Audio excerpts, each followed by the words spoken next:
PESA भरतीसाठी अखेर मुख्यमंत्री यांचा हिरवा कंदील 15 सप्टेंबर पर्यंत नियुक्ती देण्याचे मुख्यमंत्र्यांचे आश्वासन। 17 संवर्ग पदाच्या नोकर भरतीचा विषय अनेक वर्षांपासून प्रलंबित होता। मागील सरकारने फक्त यावर राजकारण केले। हे सरकार या पदभरतीसाठी सकारात्मक असून आज माननीय मुख्यमंत्री एकनाथ शिंदे साहेब यांच्या प्रमुख उपस्थितीत पार पडलेल्या बैठकीत कोर्टाच्या अधीन राहून लवकरात लवकर ही भरती प्रक्रिया पूर्ण होणार आहे। तरुणांसाठी ही नोकर भरती अत्यंत महत्त्वाची असून त्यांच्या रोजगाराचा प्रश्न मार्गी लागणार आहे।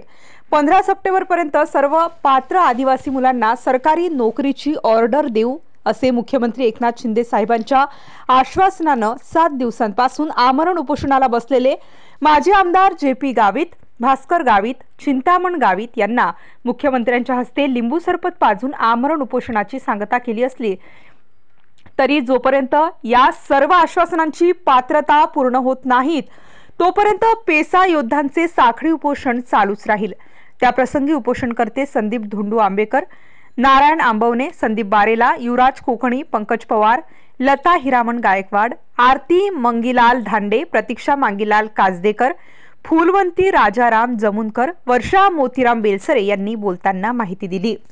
स्टार न्यूज साठी प्रतिनिधी गणेश लहामटे, इगतपुरी।